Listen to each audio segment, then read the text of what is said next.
그 감정의 변화, 마음의 변화.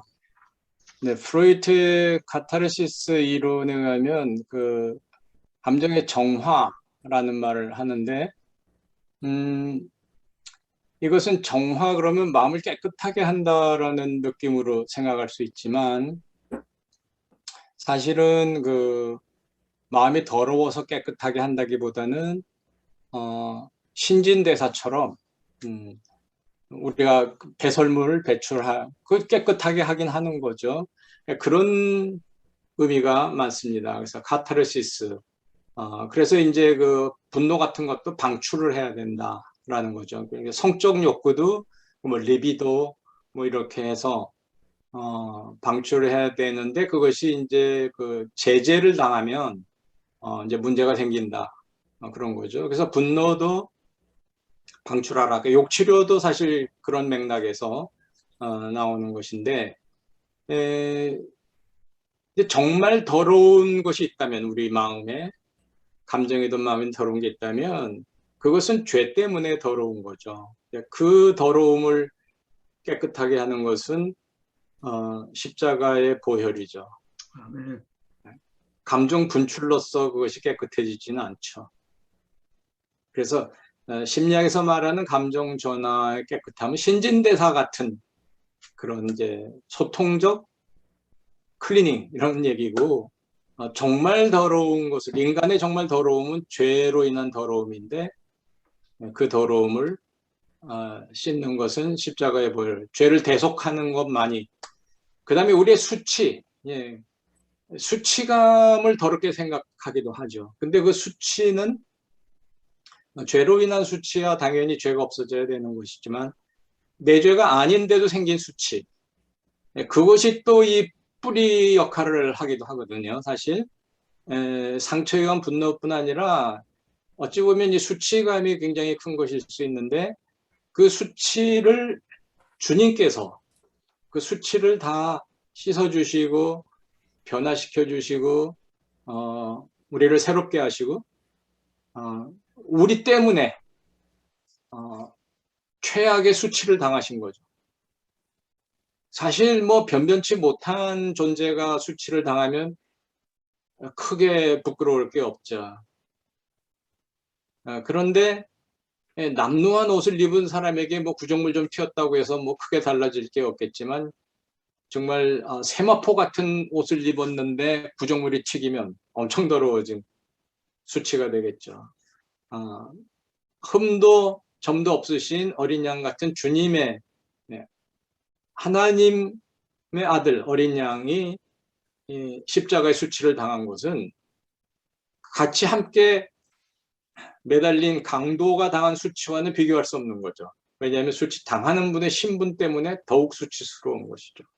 그러니까 주님보다 더 큰 수치를 당한 사람은 없는 거죠, 이 세상. 그래서 진정한 우리 마음을 깨끗하게 함은 분노 폭발의 카타르시스. 그거는 지극히 부분적 일시적 미봉책, 그리고 오히려 부작용이 더 큰 그런 것입니다. 뭐 일시적으로는 뭐 그런 효과를 있음을 부정할 필요는 없겠습니다만은, 본질적으로 그런 것보다는 진정한 마음의 변화가 있어야 감정의 변화도 오는 것이고, 그렇다는 것입니다. 그러니까 하나님과의 관계 회복이 가장 중요하다. 그거를 이해해 주시면 되겠고요. 그 다음에는 이제 3원리로 가겠습니다. 사람의 문제는 마음의 문제이다. 자, 마음이 중요합니다. 여러분이 가지신 주교제를 참조하시면서 보십시오. 죄를 극복하기 위한 영적 전쟁은 여러분이 읽어보시기 바랍니다. 좀 건너뛰겠습니다. 시간 관계상 3원리로 바로 들어가겠습니다.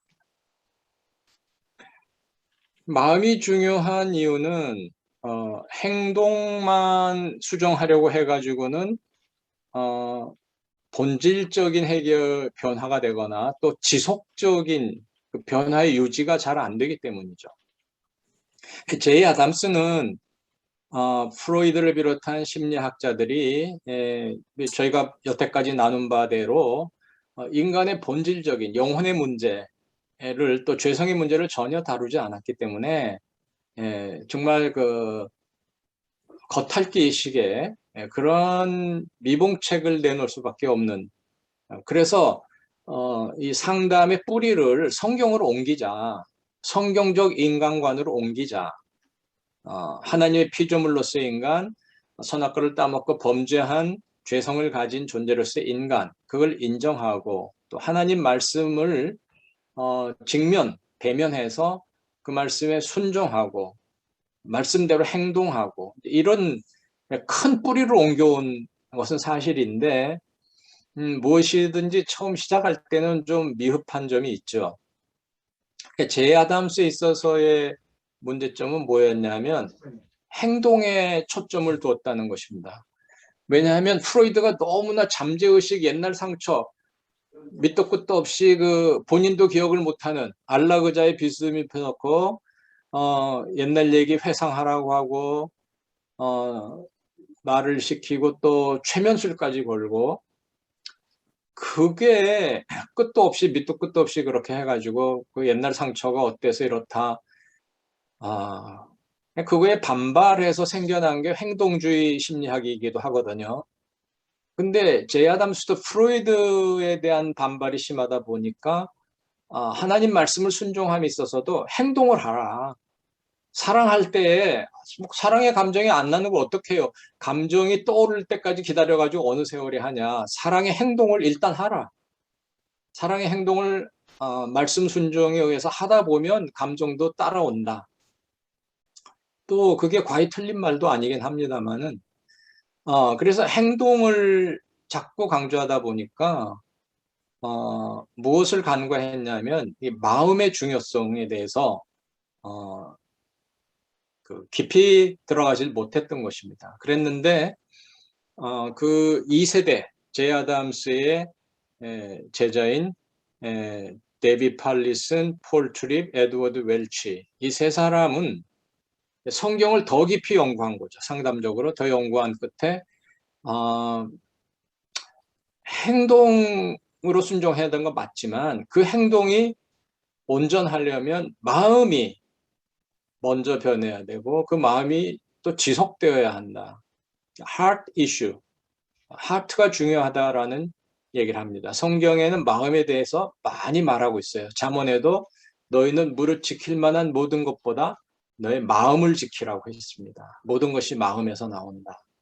마음을 하나님께 바쳐야 된다. 마음을 다하고 정성을 다하고 목숨을 다해서 하나님을 사랑하라.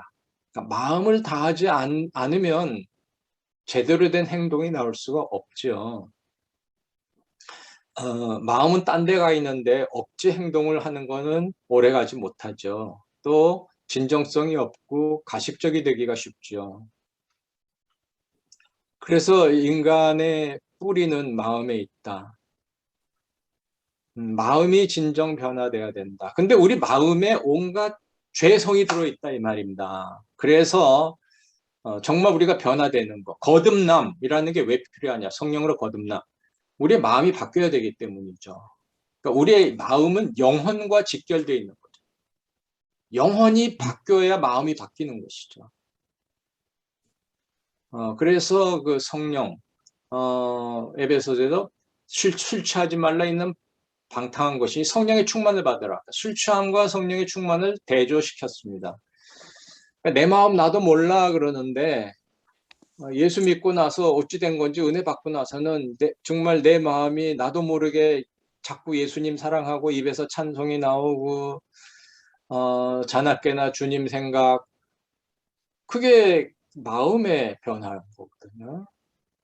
물론 이제 신앙에도 지적인 부분, 정적인 부분, 의지적인 부분 이렇게 나누어서 너무 정적인 데만 치우치면 너무 흥분하다 흥분이 가라앉으면 또 그리고 이단을 분별을 못하고 이러면 안 되니까 말씀을 지혜를 바로 아는 것도 필요한데 공부는 많이 해서 머릿속에 성경의 지식은 많은데 마음은 딱딱하고 사랑하는 마음이 없고 십자가를 생각해도 눈물도 안 나고 이러면 정적인 신앙이 결여된 거죠. 그래서 이게 신앙도 온전한 신앙은 그러한 여러 면이 다 함께 나타나야 제대로 되는 것인데, 자, 그래서 이제 이 마음이 중요한데, 마음에서 가장 큰 문제, 우리의 죄성이 있는데 그 죄성 중에서도 가장 큰 문제가 뭐냐면 우상이라는 것입니다.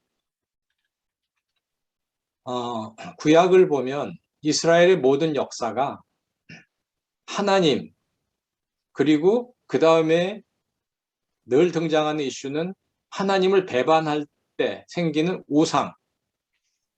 하나님을 떠나면 뭘 합니까? 우상 숭배를 합니다. 그리고 하나님께 회개하고 돌아오면 뭡니까? 우상을 타파하고 돌아옵니다. 그죠? 근데 그 우상이 옛날에는 가시적인 것들이 많았어요. 뭐 돌로 새긴 거, 나무로 새긴 거, 심지어는 뭐 태양신, 뭐 파리귀신.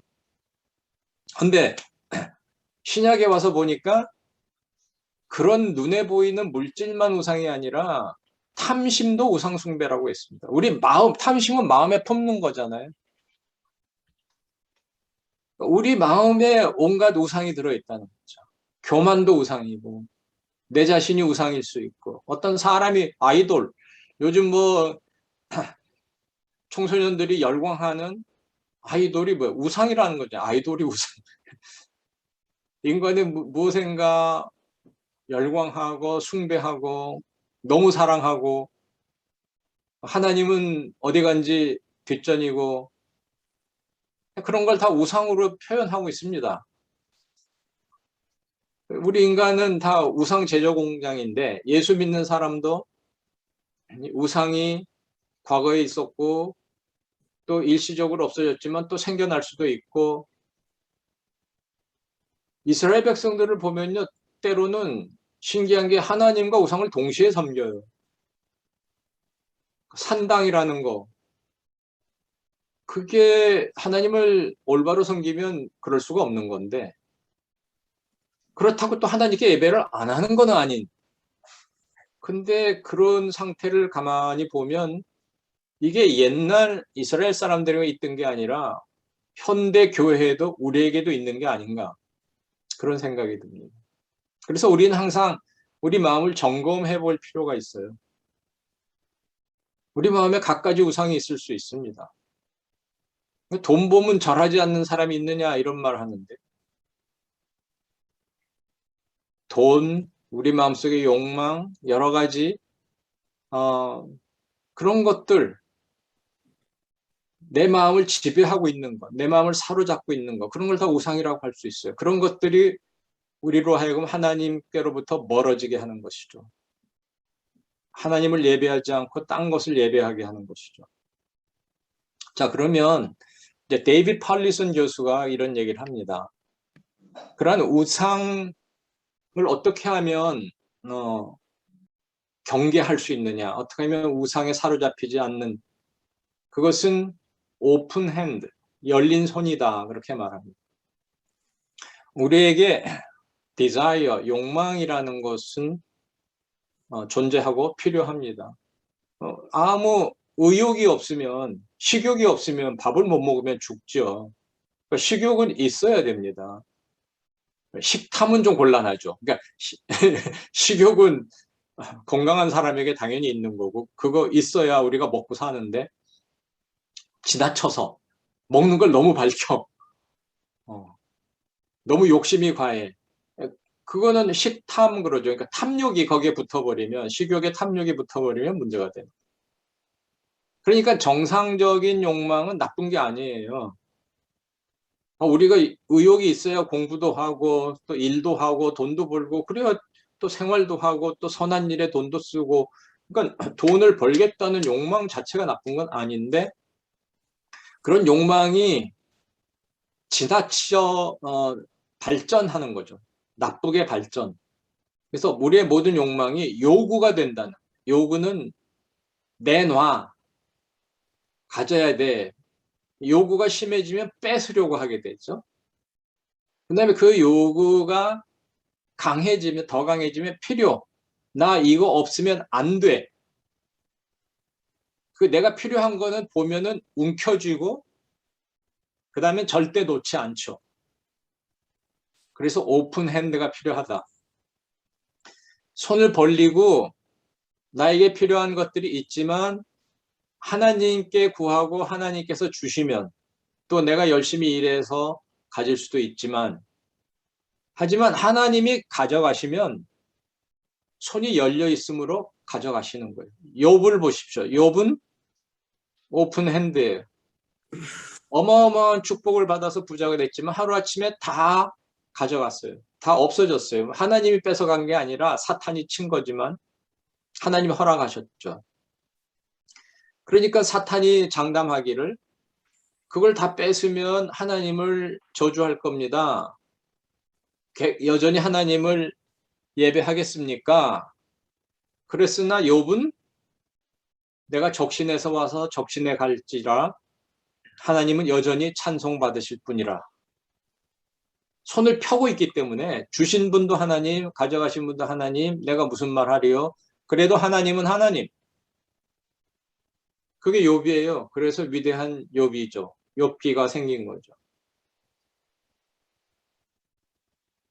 우리가 손을 열고 있으면 그 우상에서 벗어날 수 있다. 하나님이 주시면 받고 하나님이 가져가시면 그냥 그래도 하나님은 찬양받으실 분. 그러면 우상 숭배할 일이 없다는 거예요. 근데 우리는 어떻게 하느냐?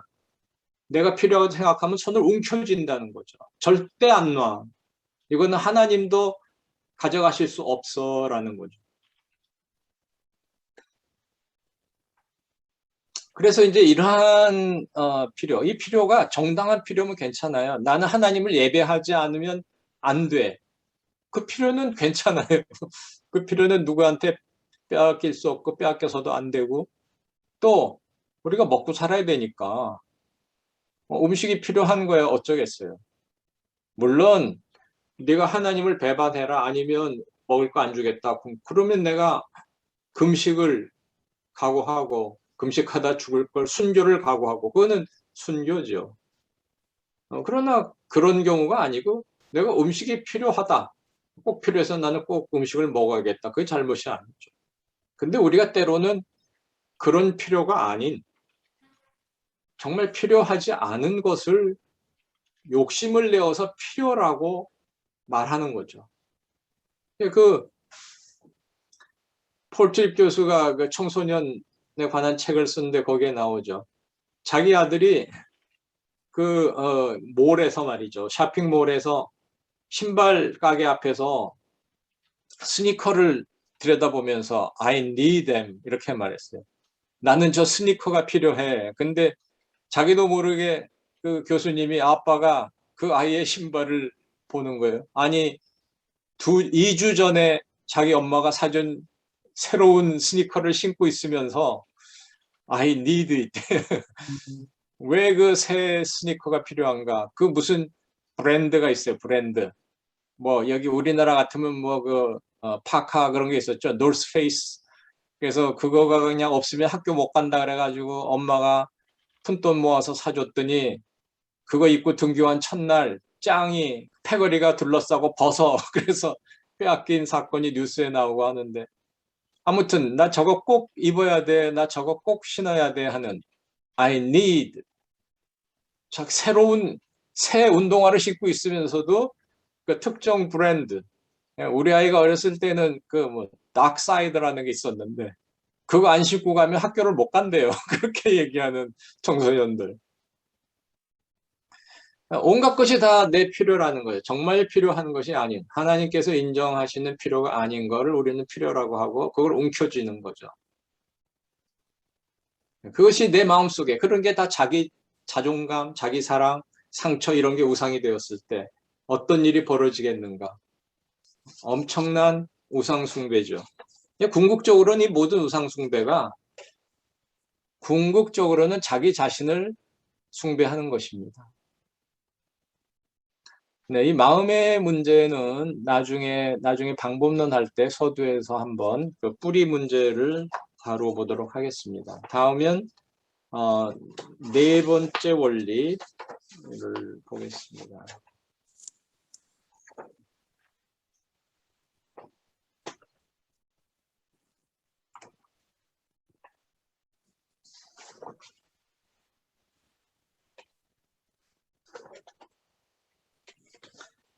상담의 원리와 방법은 성경에 근거하며 그 핵심은 복음이다.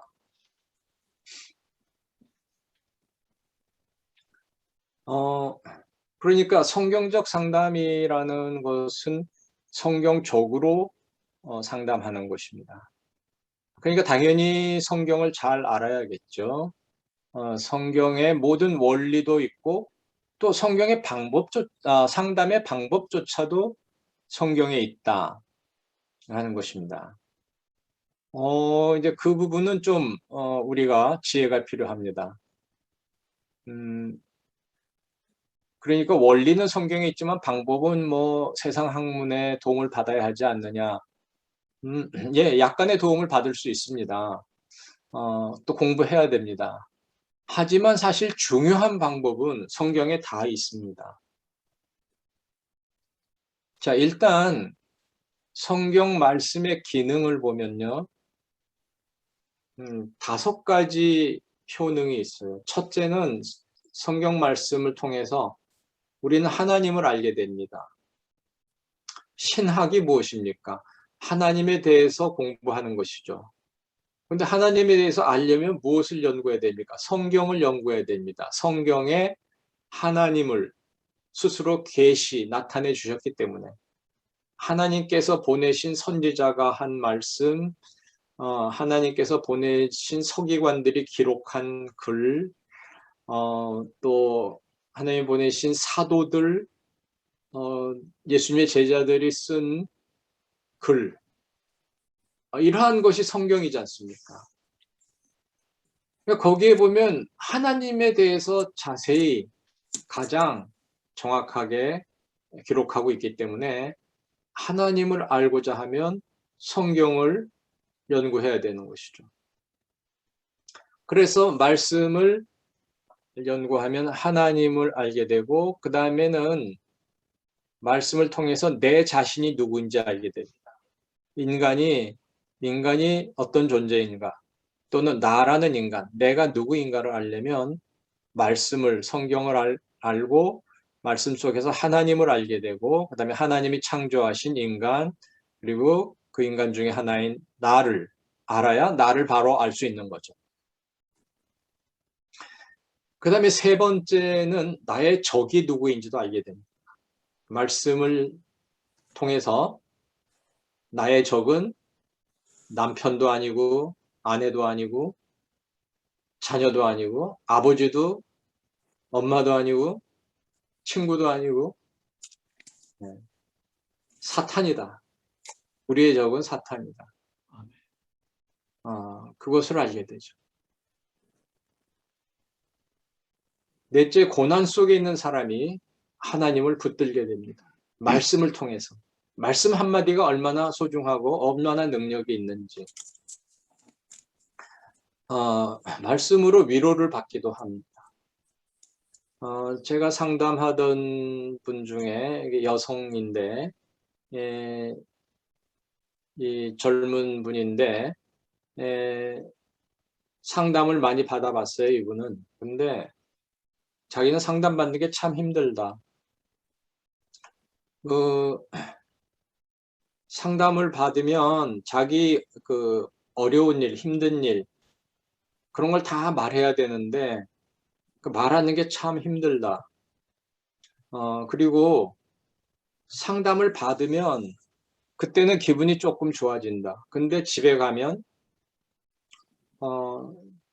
혼자이고, 상담할 때는 상담자와 함께 있고, 상담자가 또 위로도 해주고, 또 설명도 해주고, 그러니까 좀 마음이 좋은데, 상담이 끝나고 집에 갈 때는 자기 혼자 가니까 힘들기 시작하고 집에 가면 혼자 있고 또 자기의 문제는 결국 자기 혼자 대면하고 이렇게 계속 반복되는데 한 1년 상담을 받았는데 상담이 마지막 회기 끝나고 나서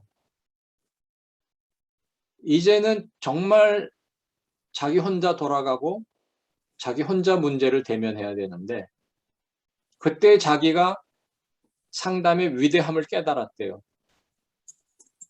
저도 호기심이 나서 무엇이 그렇게 위대하다고 깨달았느냐 그랬더니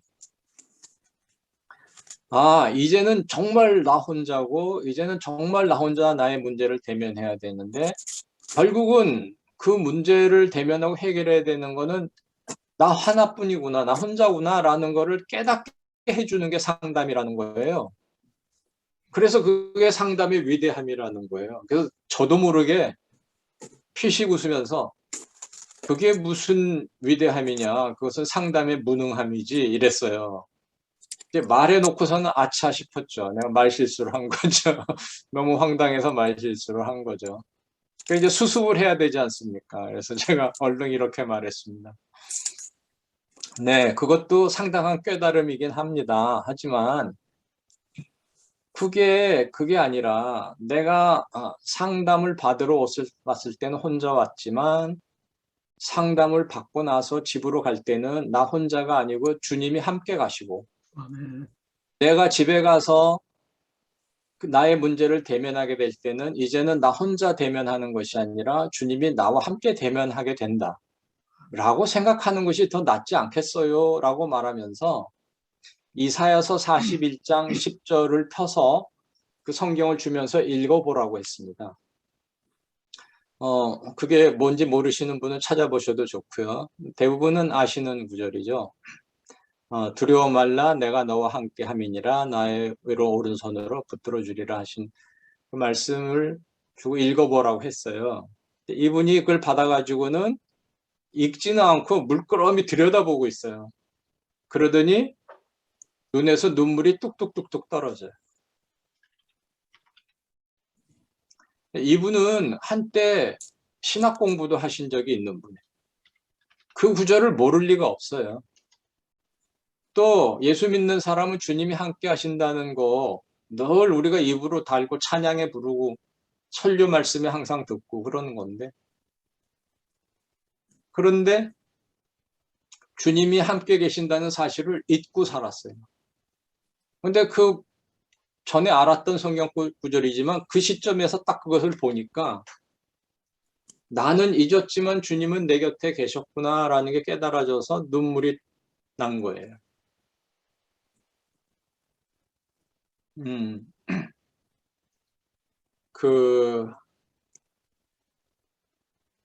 그런 글이 있습니다. 그 풋프린트란 발자국이라는 글을 써서 이렇게 벽에다 붙이기도 하고 그러는데 그 내용은 이거예요. 어떤 사람이 꿈을 꿨는데 내 인생 여정이 끝나고 내가 주님 앞에 갔는데 바닷가에 모래사장이고 그 다음에 하늘에는 파노라마 같이 자기의 인생이 스크린처럼 영화처럼 쫙 지나가는데 그 해변가의 모래에는 두 쌍의 발자국이 찍혀져 있습니다. 근데 그 하늘의 스크린을 보니까 내가 정말 인생에 힘들었던 그 시점도 있었는데 그때에도 두 쌍의 발자국이 그 앞에 있어요. 저 때에도 주님이 저와 함께 계셨군요. 그런데 한참 인생 파노라마가 지나가다가 정말 인생에서 가장 힘든 장면이 나왔어요. 근데 모래사장의 발자국을 보니까 두 쌍이 있었는데 하나가 없어지고 한 사람의 발자국 한 쌍만 있는 거예요. 그래서 이 사람이 주님께 항의를 했어요.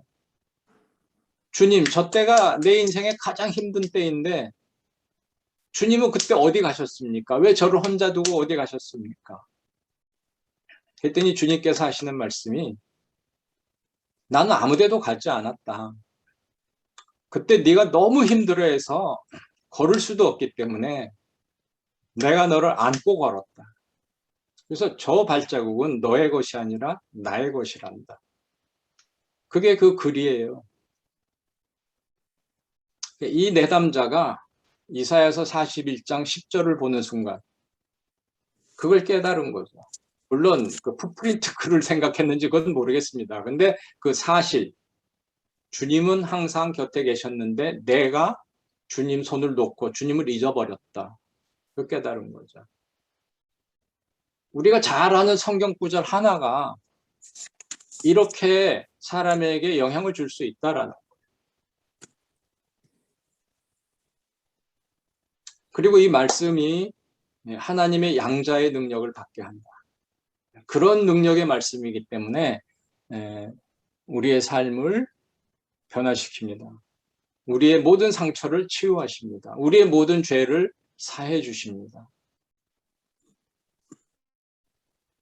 그 다음에는 성경 말씀의 이해와 적용입니다. 이것은 상담학에서 가르칠 일이 아닌 것 같으나 세월이 갈수록 이게 중요해지는 걸 깨닫습니다. 왜냐하면 정말 그렇게 왜곡된 성경 해석이 너무나 많기 때문에 마치도 성경 해석학 따로 배우고 상담학 따로 배우는 것 같은, 연결이 하나도 안 되는 것 같아요. 개혁주의를 가르치는 신학교에서 성경신학, 조직신학, 성경 해석학 이런 걸 다 바로 가르쳤을 텐데 상담학에 들어와서는 성경 구절 인용할 때에 단어 하나를 인용할 때에도 하나도 적용이 안 되는 것 같아요. 막 이단이 저리 가라고 그냥 막 아전인수격으로 갖다 붙여서 해석들을 하는데요. 아까 히브리서 12장 보셨잖아요. 그거는 그냥 수많은 예 중에 하나입니다. 더 심한 것도 많이 있어요. 자, 일단 그래서 성경 말씀을 우리가 상담할 때 어떻게 이해하고 어떻게 적용해야 되느냐, 이거를 조금이라도 짚어보지 않을 수 없는데요. 성경을 우리가 이해함에 있어서 한 가지 알아야 될 거는 성경은 백과사전이 아닙니다. 뭐 가정 문제, 결혼 문제야. 그러면 결혼에 관한 성경 구절 쫙 뽑아가지고 이렇게 나열하고 뭐 이런 게 있으니까 그런 것도 어느 정도 필요하지만 그렇게 해가지고 해결되는 게 아니에요.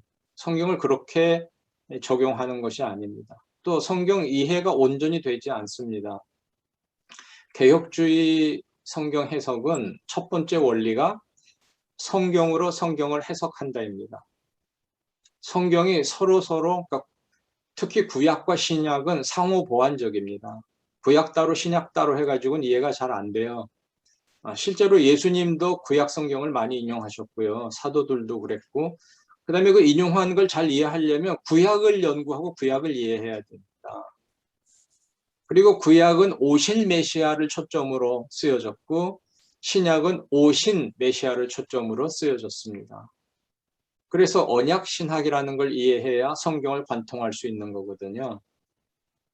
이제 세대주의라는 것이 있는데 세대주의 문제는 성경을 7세대로 나눕니다. 그래서 그게 그 해석을 단절되게 해야 된다라고 일관성 있게 하는 것이 아니라고 하기 때문에 문제가 되고 초기에는 이단으로까지 여겨졌던, 그러나 이제 후대에 보충해서 변형을 했습니다만은 반면에 개혁주의 신학은 구약과 신약으로만 나누고 그것은 언약신약이라는 관점을 통해서 성경을 관통합니다. 그러니까 메시아를 정점으로 해가지고 구약과 신약이 하나로 연결되어 있다고 해석하는 것이죠. 그래서 성경의 한 부분을 성경 전체로 해석하는 것입니다. 그리고 우리가 성경을 읽을 때에 성경을 이해함에 있어서 세 가지, 마르틴 루터도 그런 얘기를 했다고 하는데, 첫째는 성령님의 도우심으로 우리의 눈이 열려서 말씀을 이야기해달라 하는 그러한 성경 읽기를 해야 되고, 또 하나는 성경에 있는 말 자체를 이해하기 위해서 문법이라든지 그 시대의 문화 배경이라든지 그런 걸 이해해야 되고, 또 세 번째는 그 말씀이 그냥 좋은 글이다 이런 게 아니라 그 말씀 우리가 믿고 순종하고 우리의 삶에 적용되어짐으로 이 세 가지가 다 합해져야 제대로 말씀이 이해가 된다는 것이죠. 근데 이 원리는 이 영적인 걸 빼고 나머지 두 개는 다른 세상 학문이나 어떠한 글을 읽을 때도 그렇습니다. 근데 이제 성경은 특별히 성령님의 조명이 아니면 안 되죠. 근데 반면에 주의해야 될 건 뭐냐면 영적 해석한다 해가지고 마음대로 마구 해석을 해서 이단이 되는 것이죠. 그래서 이 다른 두 가지도 무시하면 안 돼요. 근데 너무나 놀라운 것은 문법도 무시한다는 거죠. 국어면 국문법, 영어면 영문법을 무시한다는 거죠. 그러니까 우리가 이미 본 히브리서 12장 말입니다. 그게 쓴뿌리란 단어 하나를 가지고 해석을 하지만은 쓴뿌리를 이해하기 위해서는 앞뒤 문맥을 이해해야 됩니다. 그리고 그 단어가 그 문장에서 차지한 위치를 알아야 되는 거예요. 주어인지 목적인지 알아야 되고. 근데 그 문맥이 그렇게 어려운 겁니까? 그 쓴뿌리는 상처가 아니고 죄성을 말하고 있다라는 것을 이해하는 독해력, 그걸 독해력이라고 하는데 수능 시험 때 독해력 문제 나오지 않습니까? 뭐 제가 대학 입시할 때는 본고사만 있었는데 그런 어려운 독해력 필요 없어요. 히브리서 12장을 바로 이해하기 위해서는 제가 기억하기에는 초등학교 4학년 정도의 독해력이면 충분합니다. 그런데 어떻게 대학 나오고 신대원 나와서 목사님 되시고 또는 박사 받아서 교수까지 되신 분들 중에도 그게 독해가 안 돼가지고 쓴뿌리가 상처라고 말하고 있다는 거죠.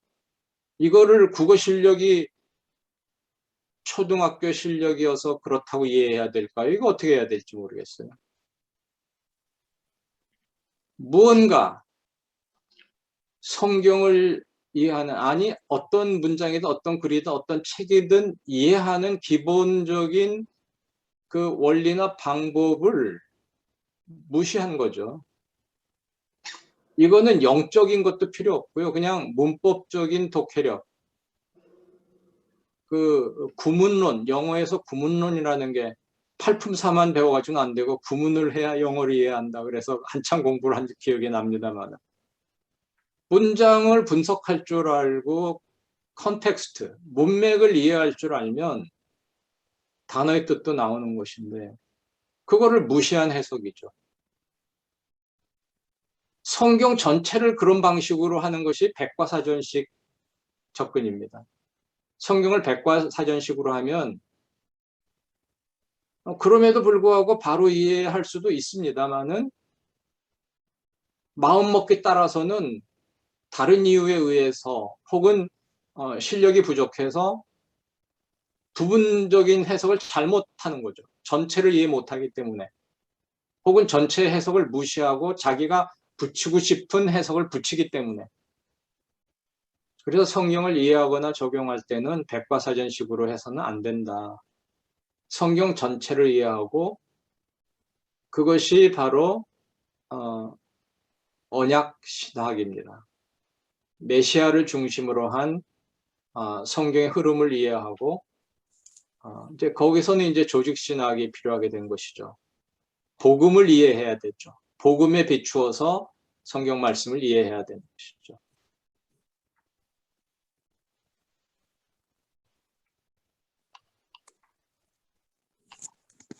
네. 그 다음에는 여러분이 교재를 읽어보시기 바랍니다. 제가 다 이 교재를 함께 읽으면 좋기는 하겠지만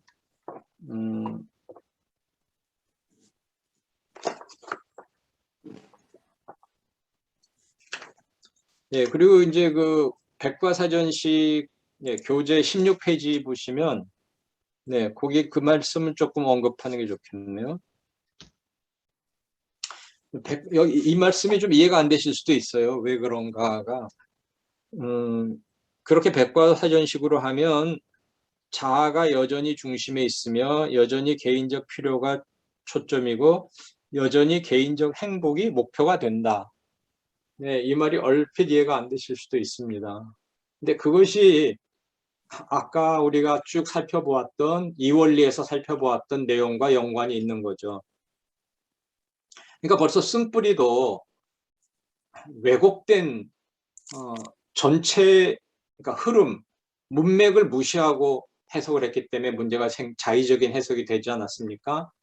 그런 것처럼 성경을 자꾸 영적인 백과사전으로 하다 보면 성경 전체가 말씀하고 있는 메시아, 하나님의 절대 주권, 구약에서도 이스라엘과의 하나님과 관계에서 하나님을 올바로 섬기면 하나님이 보호해 주시고 축복해 주시고, 그런데 하나님을 떠나고 우상 숭배하면 망하고 고통당하고 반복되죠, 그것이. 근데 우리의 그 벗어날 수 없는 죄로 인한 모든 문제를 어떻게 해결하고 이 죽음의 문제를 어떻게 벗어날 수 있느냐?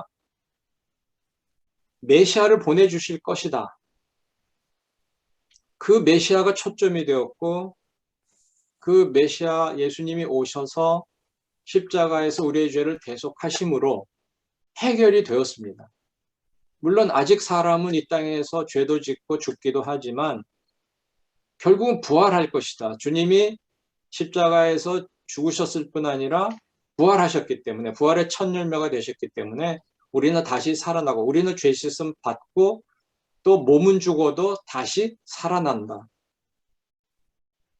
그것이 말씀의 핵심이죠. 그러니까 우리는 마땅히 하나님께 영광을 돌려, 가장 큰 계명이 뭐냐? 대계명이 우리의 모든 것을 마음과 뜻과 목숨을 다해서 하나님 사랑하고, 둘째는 그와 같으니 이웃을 내 몸같이 사랑하라. 많은 계명이 이 두 계명 안에 다 포함되어 있다고 말씀하셨어요. 그런데 성경을 전체로서 이해를 하면 이 두 가지의 초점이 맞춰져야 되는데 부분을 자꾸 자의적으로 하다 보니까 결과는 어떻게 되냐면 하나님 중심이 아니라 자기가 중심이 됐다는 거죠. 개인적인 필요, 자기의 행복이 초점이고 가장 중요한 거예요. 그러니까 필요 이론을 기독교 상담에서 끌어들여서 하는 말이 뭐냐면, 예수님이 오신 것은 우리의 필요를 채워주러 오셨다 그러는 거예요. 그게 꼭 틀린 말은 아닙니다. 왜냐하면 예수님 안에서 진정한 우리의 필요를 채움받을 수 있는 거 맞으니까요. 예수님은 우리의 물질도 채워주실 수 있지만 이 땅에서 우리가 부자는 아니더라도 우리가 물질이 중요하지 않고 나는 예수님 한 분만으로 만족해요 라고 우리가 찬양하듯이 예수님 때문에 우리는 만족함을 누리고 우리의 필요가 채워집니다. 예수님만이 나의 필요의 전부입니다 라는 고백을 할 수 있는 믿음을 주십니다. 그래서 다른 것도 주님이 허락하시면 다 필요가 채워지지만 다른 곳이 없더라도, 부족하더라도 주님 때문에 나는 필요가 채워집니다. 그건 사실이에요. 그러나 그 기독교 상담가 이론처럼 예수님이 이 땅에 오신 것이 우리의 그런 필요를 채워주러 오셨습니까? 그건 아니죠. 우리의 필요를 채워주시기도 하고 그런 것도 목적 중에 하나이지만 주님이 오신 가장 큰 이유는 무엇입니까? 하나님 나라를 위해서 오신 거죠.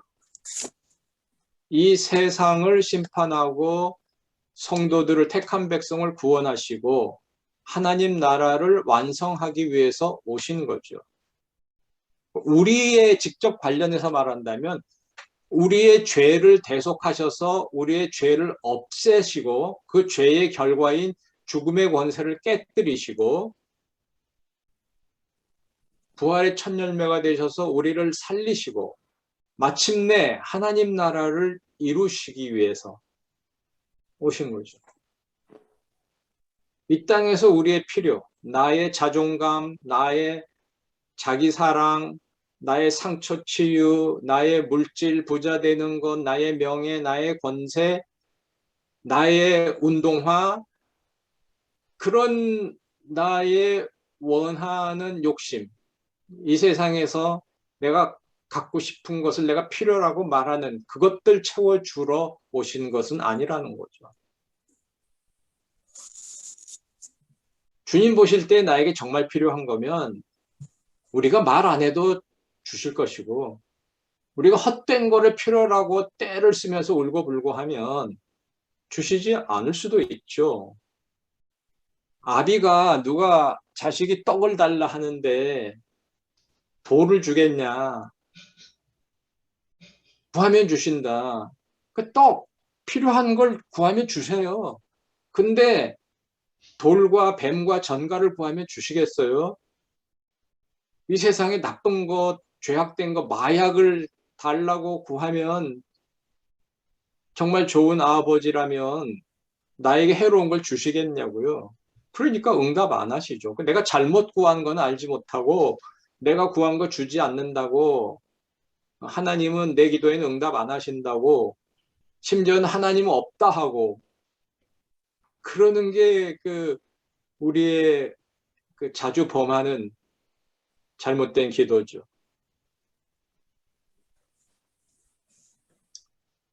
어, 그래서 성경을 백과사전식으로 이해하는 게 자기 중심하고 뭔 상관이냐 그러는데 그러니까 말씀을 바로 이해하지 않으면 바로 하나님 떠나고 우상 숭배하게 된다라는 얘기.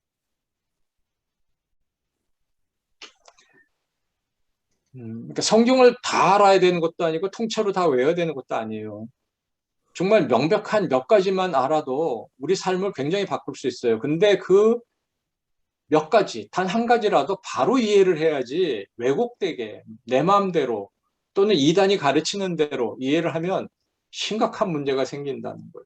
성경을 보지 않은 것만 못하죠. 그렇게 되면. 그러나 말씀을 진정 깨달았을 때, 그 말씀이 정말 내 마음에 들어왔을 때 놀라운 역사가 일어나는 거죠. 이것을 정말 말씀의 맛을 알게 되는 거고, 그게 바로 시편 기자가 말하는 것처럼 주의 말씀이 내 입에 어찌 그리 단죠. 송이꿀보다 더 달라. 이유가 있는 거예요, 그게. 그냥 뭐 잘 보이려고 하는 말이 아니고요. 정말 그 말씀의 능력과 그 말씀의 그 어, 영양가를 그 단맛을 우리가 느낀다면 그런 고백을 하게 될 것입니다. 자, 그러면 이 말씀을 중심으로 할 때 우리는 말씀을 전하는 자, 하나님 나라의 대사가 된다. 그러니까 뭐 이거는 선교사나 사도나 선지자만에 누리는 것이 아니라 모든 성도는 하나님께로부터 보냄받은 하나님의 복음을 전하는 자들이다고 말씀할 때에 성경적 상담자도 하나님 나라의 대사의 역할을 하는데 대사는 세 가지를 전한다는 거죠. 첫째는 왕의 메시지, 내용이죠. 말씀을. 성경에 있는 말씀, 하나님의 뜻. 근데 그뿐이 아니라 왕의 방법으로, 우리의 왕이신 예수 그리스도의 방법으로, 우리의 인간의 욕심과 교만과 분노와 이런 걸로 하지 않고 그리스도의 사랑으로 또 하나님 말씀의 지혜로 전한다는 것이죠. 왕의 성품, 그리스도의 성품으로 전한다는 것입니다.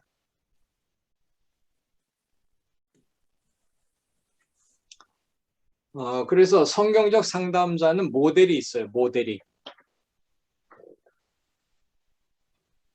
정신분석하는 심리상담자가 프로이드를 모델로 하는지 어쩐지 그건 모르겠습니다만 모델로 해도 문제가 많을 것입니다. 그런데 우리에게는 완벽한 모델이 계세요.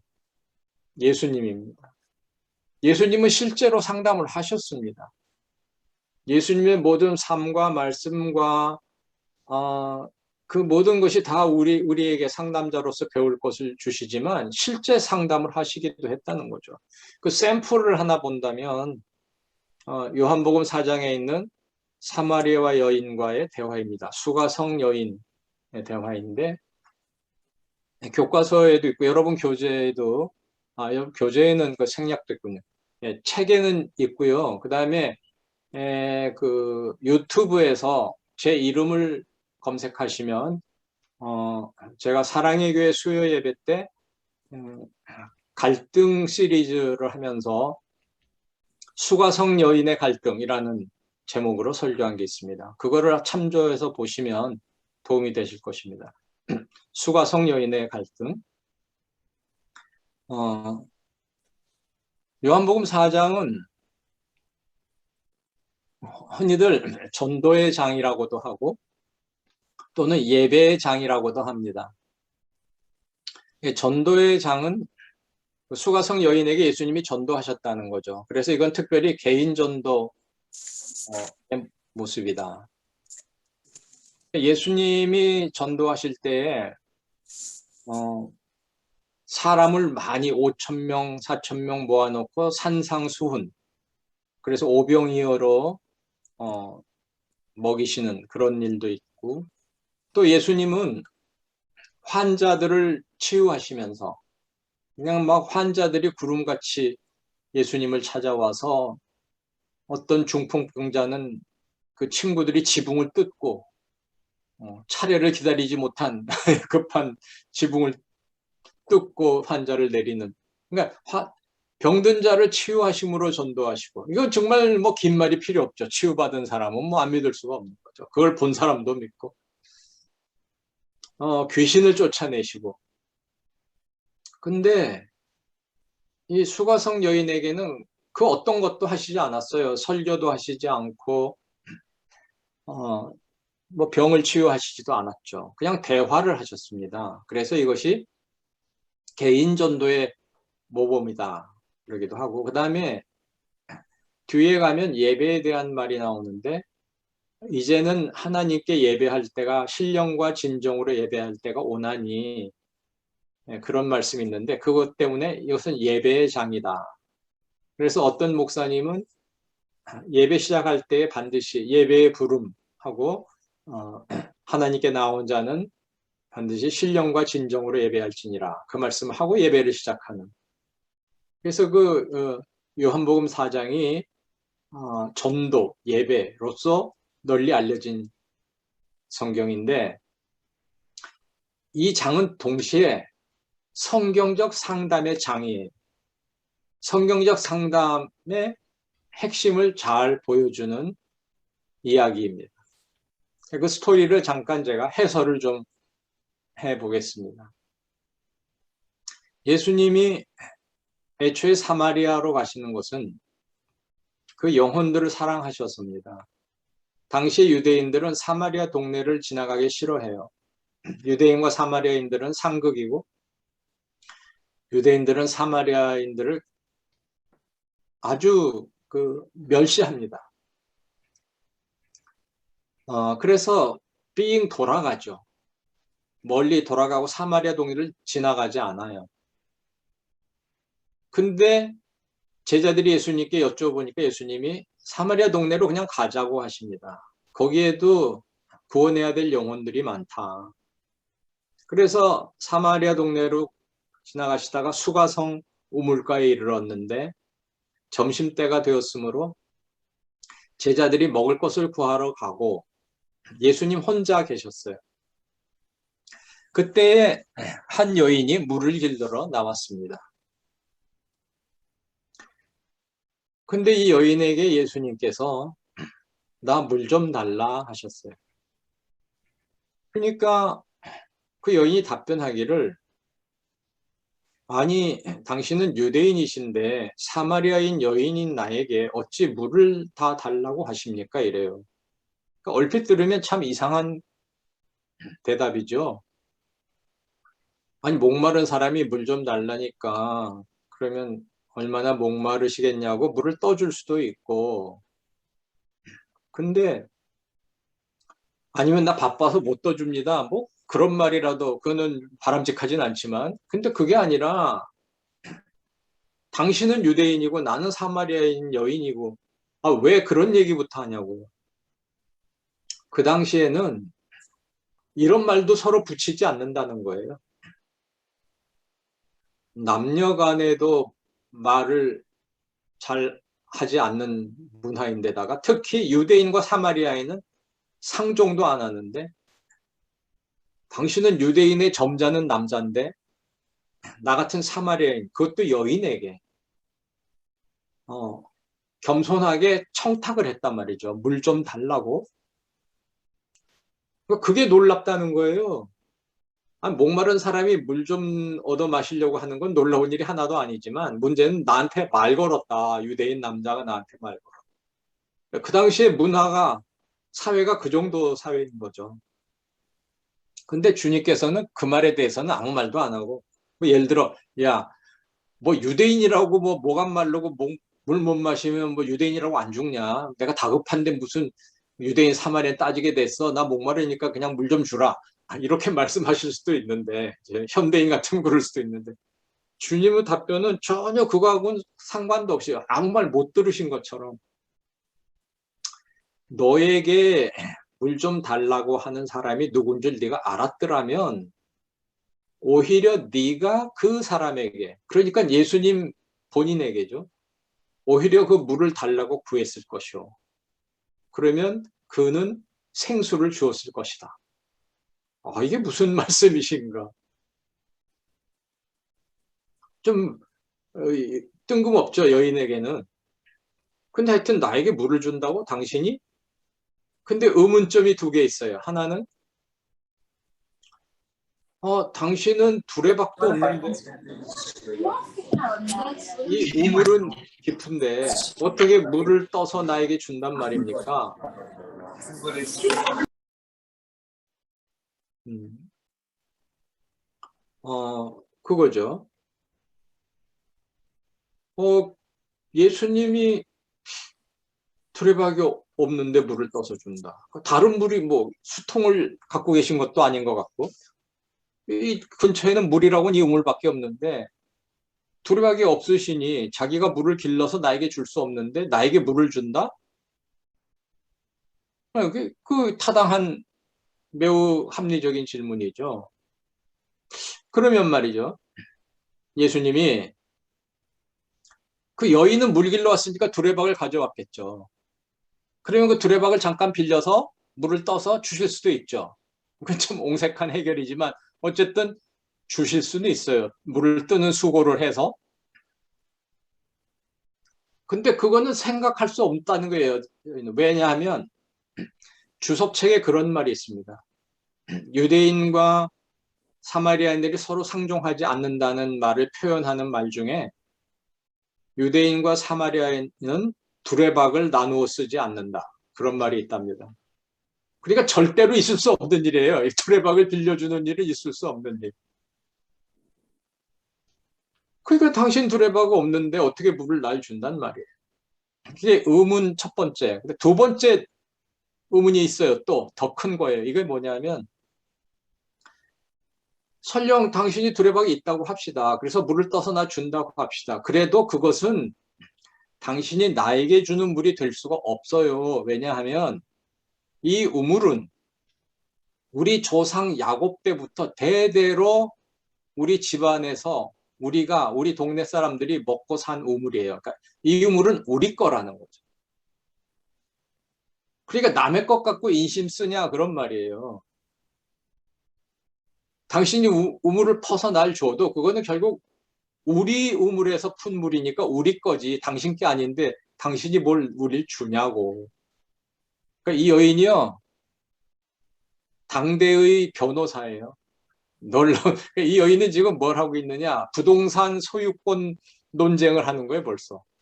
예수님 말 한마디에 내가 물을 주겠다는 말씀 한마디에 이 우물은 우리 거요. 왜 당신 거라고 하시오라는 얘기를 하고 있어요. 보통 똑똑한 여인이 아닙니다.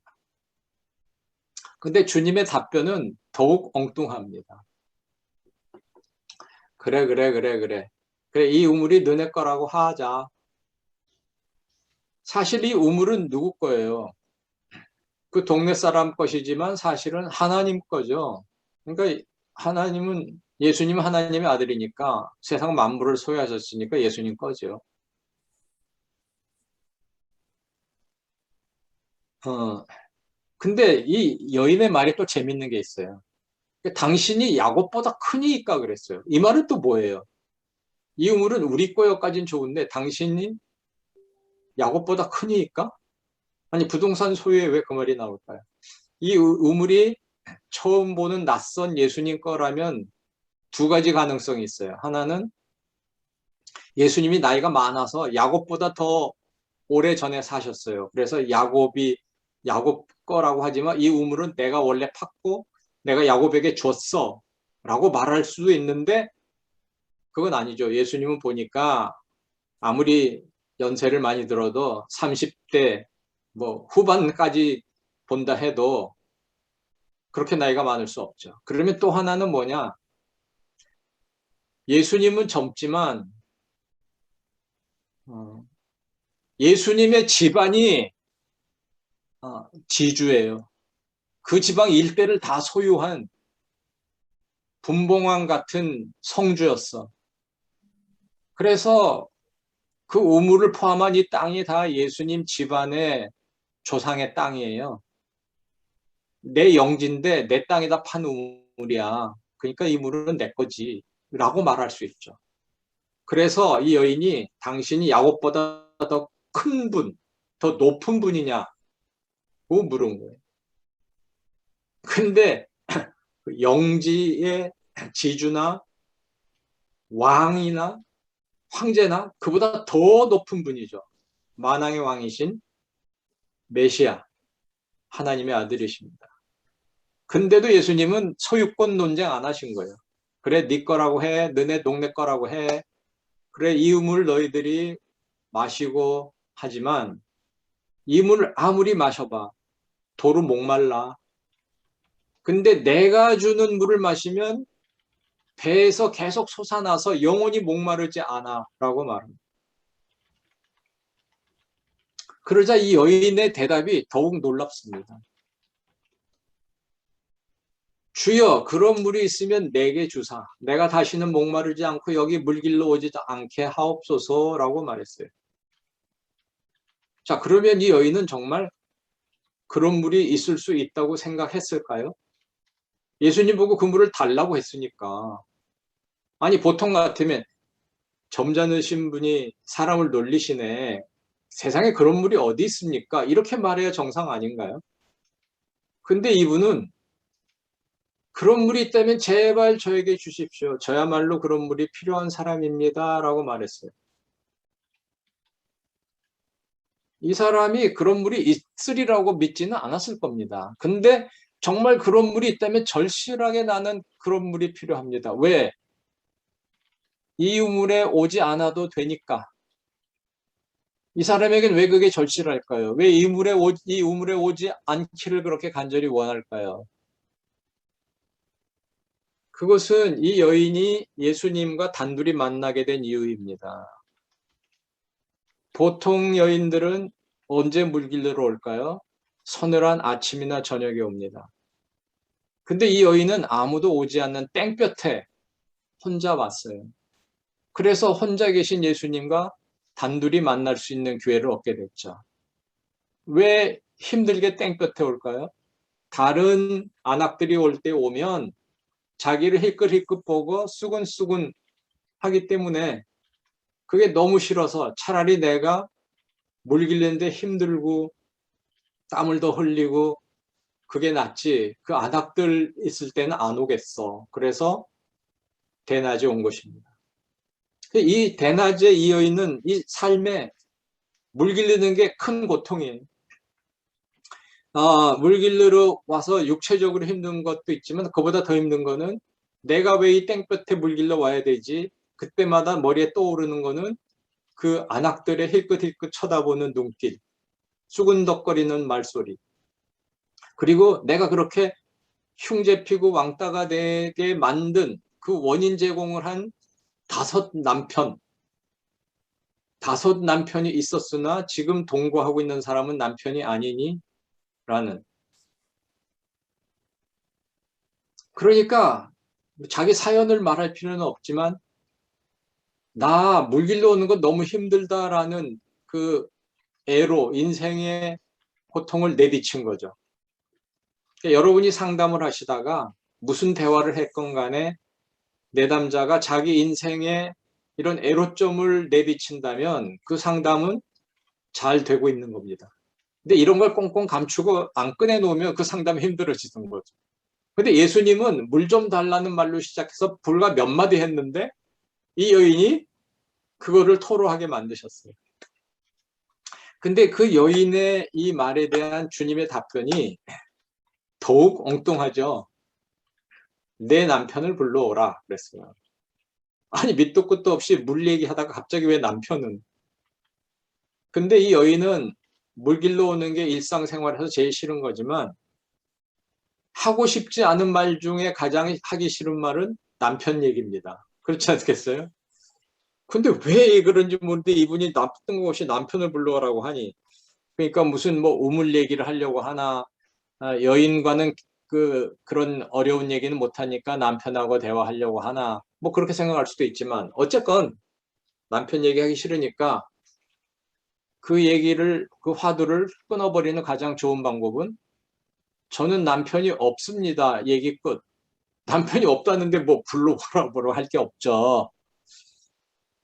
한마디로 잘랐는데 그 다음 예수님의 말씀이 청천의 병력과 같은 말이죠. 옳도다. 네 말이 옳도다. 너에게 남편 5이 있었지만 지금 같이 사는 사람은 남편이 아니니 남편 없다는 네 말이 옳도다. 이 말씀에 이 여인은 그냥 완전 깜줄, 어, 극적인 드라마죠. 우리는 이런 걸 할 수는 없어요. 왜냐하면 사연을 안 들어보고 어떻게 알겠어요. 예수님이니까 다 알고 계시죠. 그렇다고 내담자를 뭐 사전 조사를 할 수도 없고요.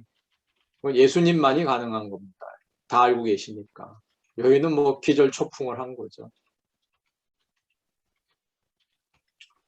근데 우리는 상담을 통해서 이러한 여인의 과거의 문제, 고통, 상처, 그런 얘기를 다 들어줘야 되죠. 그래서 그걸 알고 정리하고, 그것에 대해서 주님은 어떻게 말씀하시는가, 주님은 어떻게 우리를 도와주실 수 있는지, 그런 얘기를 이어가는 게 상담입니다. 근데 여기서는 주님은 뭐 이미 다 알고 계셨고, 여인의 말을 들을 필요가 없죠. 다 알고 계셨고, 지금 충격 속에 빠진 이 여인. 근데 정말, 이 대화는 한마디 한마디 들을수록 놀라움의 연속인데, 이 여인의 이 정말 얼마나 여러분이 당사자로 생각해 보세요. 내 과거를 다 알고 있다. 그것도 수치스러운 과거, 절대 외인에게는 말하지 않는 이것을 다 알고 앉아서 태연하게 한마디로 해버리시는 이분 앞에서 정말 충격 그 자체인데 아마 말을 못하고 어안벙벙해 있거나 아니면 분노를 하거나 당신 누구야? 당신 누군데 남의 뒷조사를 다 했어. 요즘 같으면 그렇게 말하겠죠. 근데 당시에는 그건 상상할 수도 없는 일이고. 근데 이 여인의 말이 세기적인 말이에요. 뭐냐면 이제 보니 선지자로서이다. 그 말 한마디에 유대인에는 가끔 몇 세기 만에 선지자가 나타난다는데 이분이 선지자가 아닌가? 그렇지 않고 어떻게 그걸 다 알아? 선지자를 내가 만났구나. 이걸 깨달은 거죠. 충격과 동시에 이걸 깨달았어요. 근데 그걸 깨달은 순간 여러분이 선지자를 갑자기 만난다. 뜬금없이. 그럼 무슨 말 하고 싶습니까? 어디다가 땅을 사야 대박이 나나요? 어디서 분양을 받아야 이것이 아니면 우리 아이를 어느 대학에 원서를 제출해야 하나요? 급한 질문이 많죠. 선지자를 만났을 때. 아니면 어디다 교회를 개척해야 될까요? 근데 여인은 뭐라고 말했습니까? 어디로 가서 예배를 해야 합니까? 였어요. 당신들은, 유대인들은 반드시 예루살렘, 그리심산, 예루살렘에 가서 성전에 예배를 드려야 된다 하고, 우리 동족들은 이 산에서, 그리심산에서 예배를 해야 된다고 하는데, 시온산이냐, 그리심산이냐, 어디서 해야 될까요? 야, 너 예루살렘 성전 가봐야 너는 본당에도 못 들어가. 이방인의 뜰, 거기서밖에 못하고 오는데 그렇게 천대받으면서 가서 예배할 거야? 아, 여기도 우리 산당이 얼마나 좋은 게 많은데 여기서 예배해. 동족들이 이렇게 말한다는 거죠. 근데 자기는 정말 하나님을 예배하고 싶어. 남편 다섯이셨으나 다 실패하고 지금 동거하고 있지만 내가 이대로 아니다. 나 하나님께로 돌아가고 싶다. 근데 나 같은 죄인도 받아주시나요? 하나님께 예배하고 싶은데 문제가 생겼어요. 예배를 어디 가서 해야 되죠? 그게 이 사람에게 지금 절실한 거예요. 금이나 은보다도. 부동산 대박보다도 이분에게 지금 절실한 건 내가 어디 가서 예배를 드려야 구원함을 얻을까요? 이 절실한 질문을 한 것입니다. 아, 내가 선지자를 만났구나 깨달은 순간. 그때 예수님의 답변이 바로 예배의 장이 된 거죠. 이 산에서도 말고 저 산에서도 말고 신령과 진정으로 예배할 때가 오나니 신령과 진정으로 예배하는 것이지 어느 특정 산이 중요한 게 아니다라고 말씀합니다. 그리고 그때는 언제가 오냐? 메시아가 오셨을 때, 구원의 약속을 이루셨을 때 만인 제사장 시대가 온다라는 뜻이 내포되어 있는 거. 근데 이 여인이요, 놀라운 그 법률가일 뿐 아니라 놀라운 신학자예요. 아마 이 말씀을, 주님의 이 말씀을 제사장이나 서기관에게 했으면 알아들었을까요? 못 알아들었을 겁니다. 근데 이 여인은 금방 알아들었어요. 이 모든 것을 메시아가 오시면 말씀해 주실 것입니다. 라고 말했어요. 이 메시아관, 이 여인의, 사마리아 여인의 메시아관이 당대 예루살렘의 제사장, 서기관, 바리새인들의 메시아관보다 더 성경적이고 복음적이고 정확했습니다. 왜냐하면요, 당시의 유대인들의 메시아는 백마 타고 와서 다윗의 왕국을 회복하는 메시아를 기다렸어요. 그러니까 나사렛 목수의 아들, 나사렛에서 선한 것이 날 수 있겠느냐라고 말하고 예수님을 십자가에 못 박았잖아요. 근데 오히려 이 이방 여인은 메시아가 오셔서 우리에게 올바른 예배를 가르쳐 주시는 분이라고 믿고 있었어요. 우리가 지금 믿고 있는 메시아관과 더 유사하죠.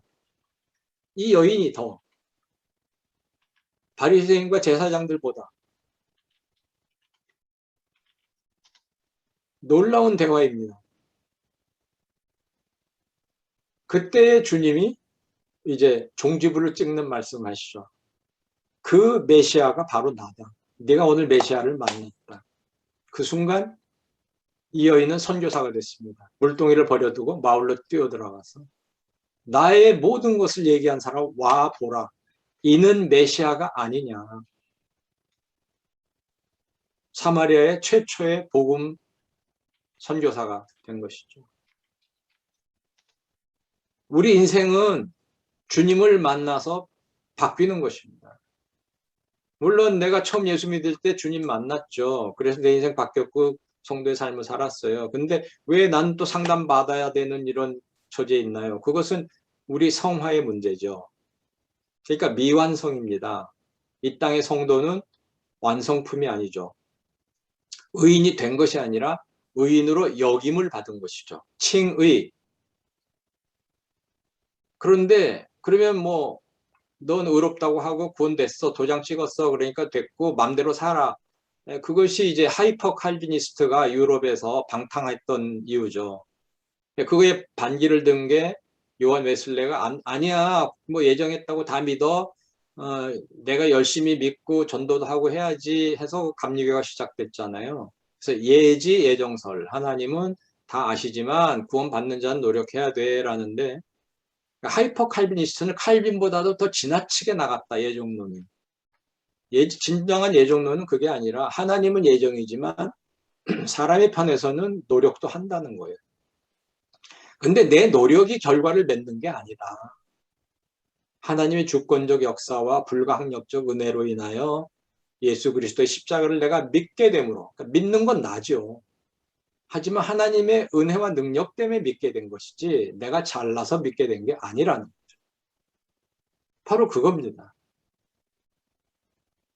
그래서 여기에 수가성 여인의 믿음을 보면 바로 그러한 이제 샘플이 되는 것인데, 주님을 만났을 때에 주님을 만난 거로, 주님의 말씀과 은혜와 능력으로 그때 역사하신 성령의 역사로 믿음을 갖게 된 거죠. 그러나 자기 입으로 시인한 거죠. 내가 믿었고 내가 만났고, 그러니까 와 보라, 이는 메시아가 아니냐라고 말하고 있는 것이죠. 그래서 우리가 지금 예수 영접해서 오늘 죽어도 천국 가지만 이 땅에 사는 동안은 아직 완성품이 아니라 아직도 죄도 짓고 아직도 부족하죠.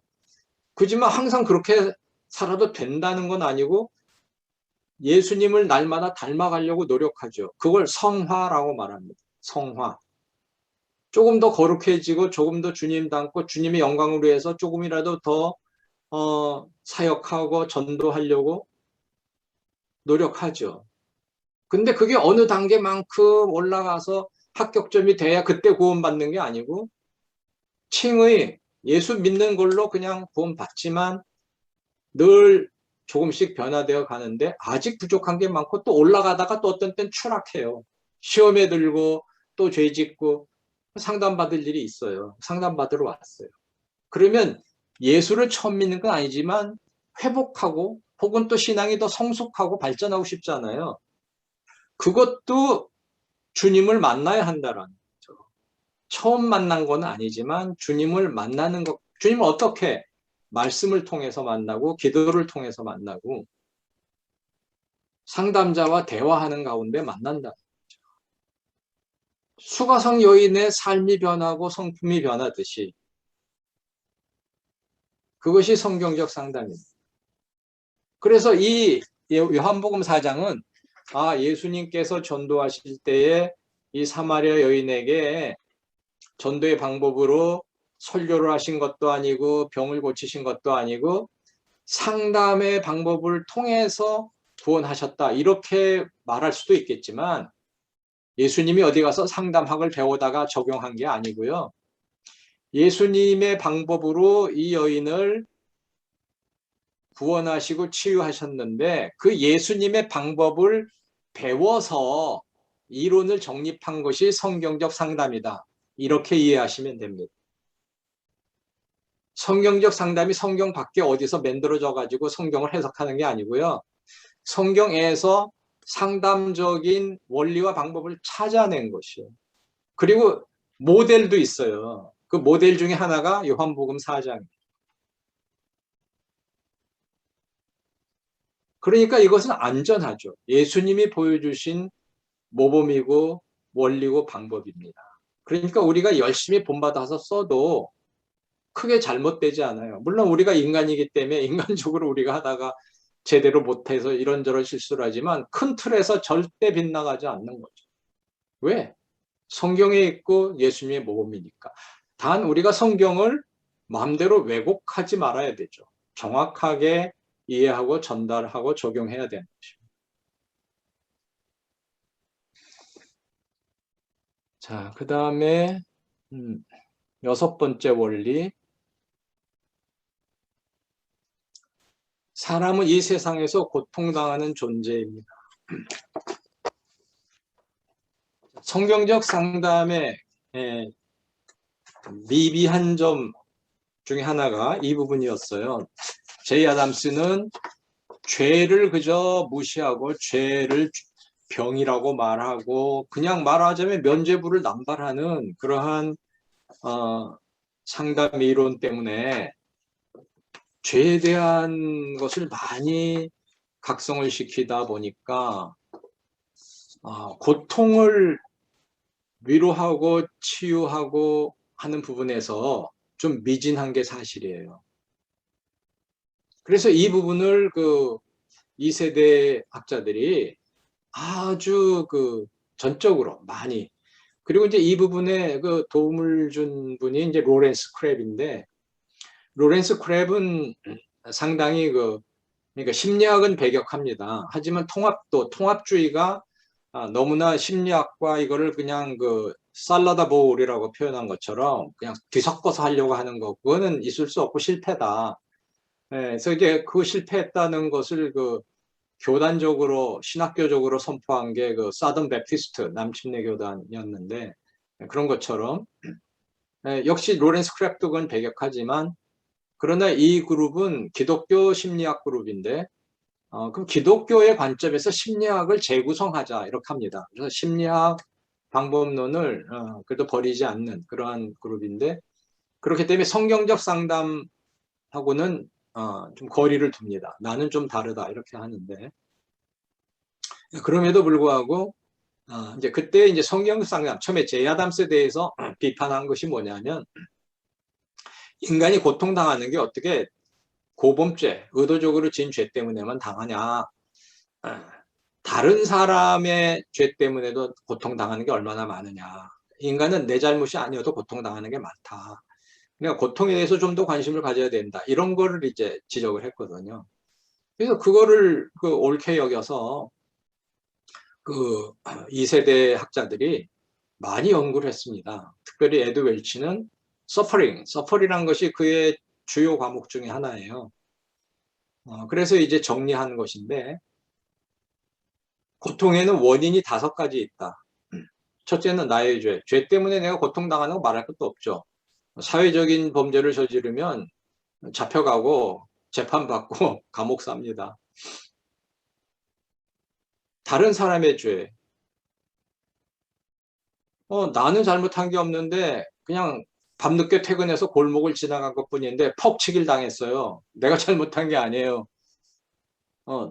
강도 때문에 엄청 피해를 당하고 고통을 당했어요. 그 다음에 사탄 때문입니다. 욥의 경우 모든 악의 배후에는 사탄이 있지만 우리 그냥 이미 죄인이 죄인끼리 서로 죄를 주고 죄를 범하고 상처를 주고 고통을 주지만, 사탄이 직접 나서서 팔 걷어붙이고 고통을 주기도 하죠. 욥의 경우는 그렇게 됐습니다. 사탄이 직접 나서서 그냥 모든 재물 빼앗고 자녀를 다 죽이고 욥을 그냥 건강을 망가뜨리고 이럴 수 있는 거예요. 그 다음에는 아담이 원인일 수 있어요. 사도 바울도 말한 것처럼 사람뿐 아니라 천하 만물도, 자연도 그 원죄 때문에 고통당한다. 그래서 메시아의 구속을 기다리고 있다. 아담의 원죄 때문에 사람도 망가지고 자연도 망가지고 피조계가 망가졌다. 그래서 생긴 고통.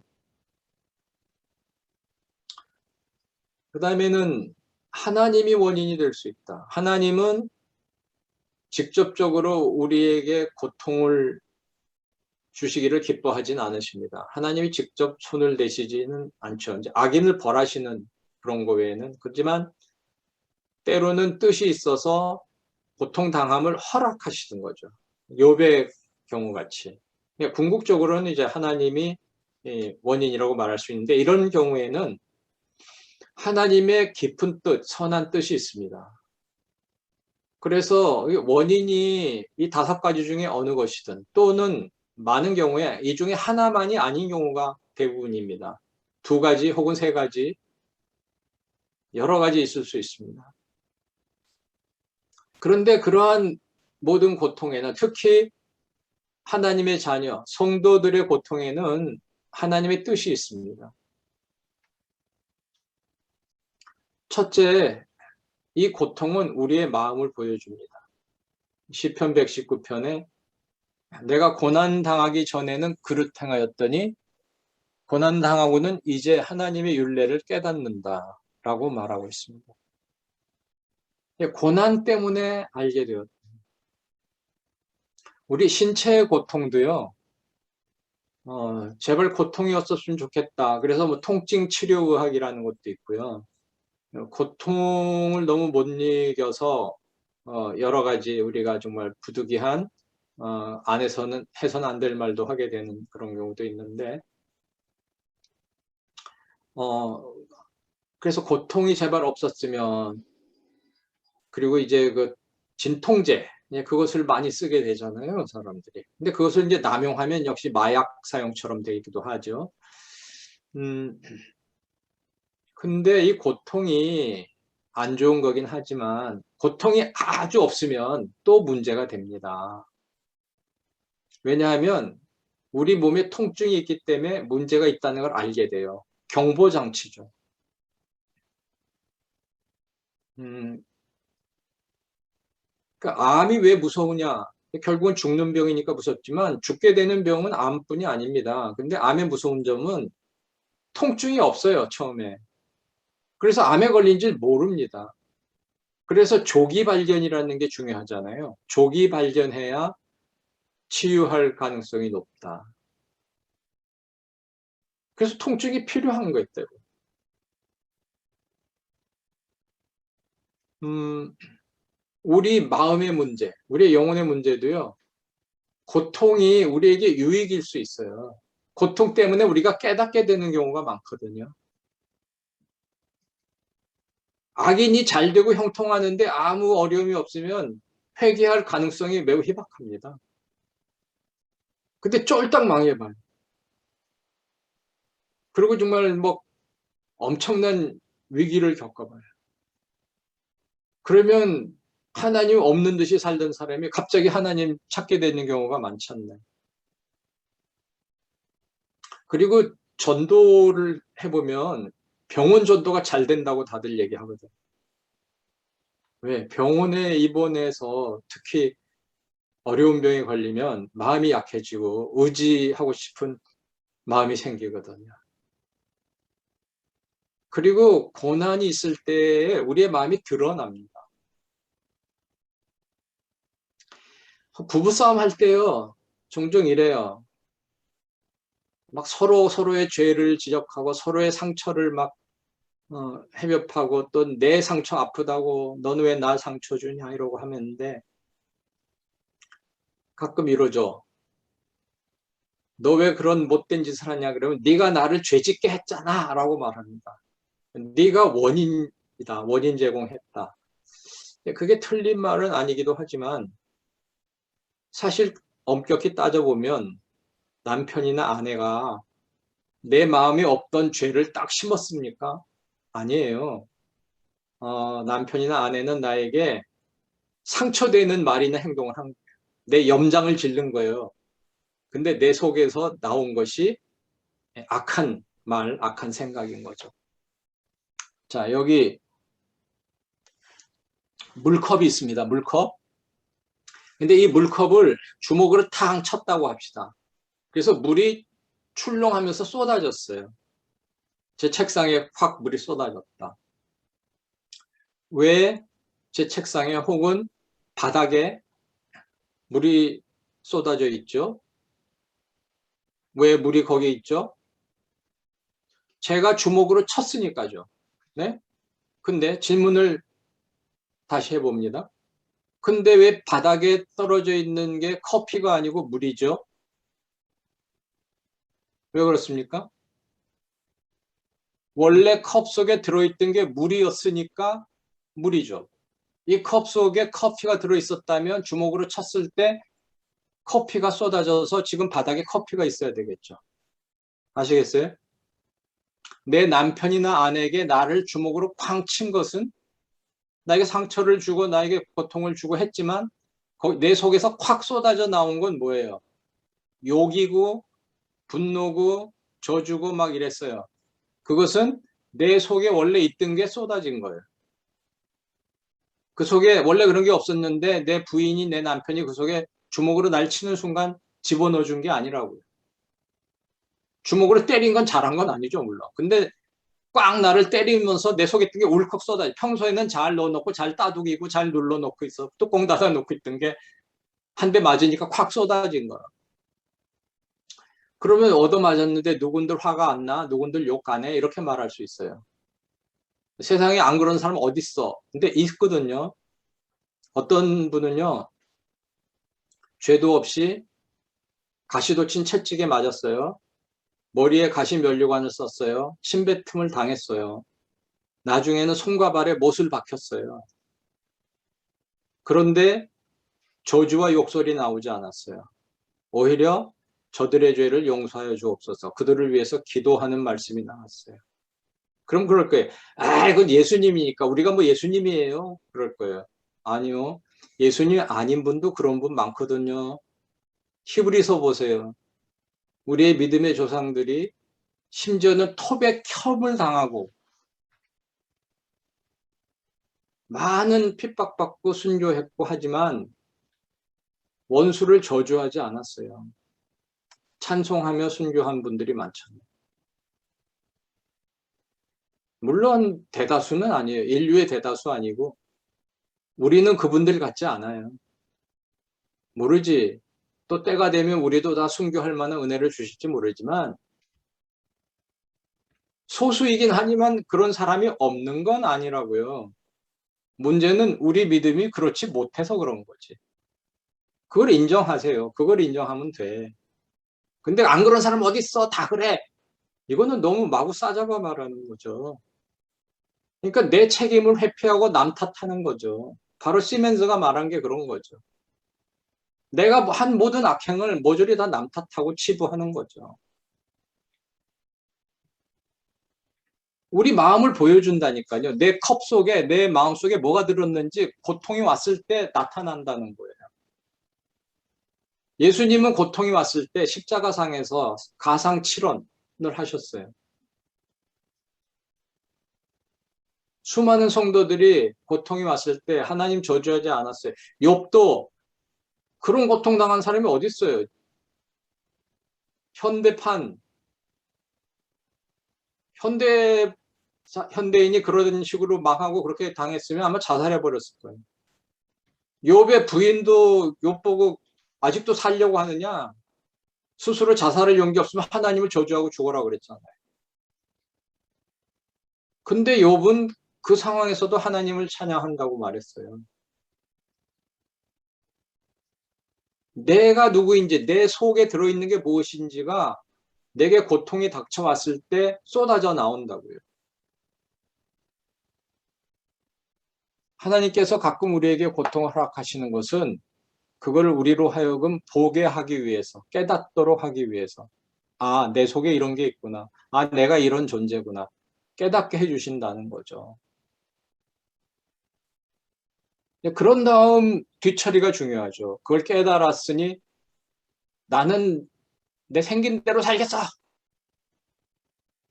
나는 그런 하나님 싫어. 뭐 그렇게 나갈 수도 있고. 아, 나는 이만하면 내가 빤듯하고 이만하면 내가 예수 잘 믿고 그런 줄 알았더니 내 속은 아직도 죄악이 득실거리고 이 정도 고통에 이런 게 쏟아져 나오는구나.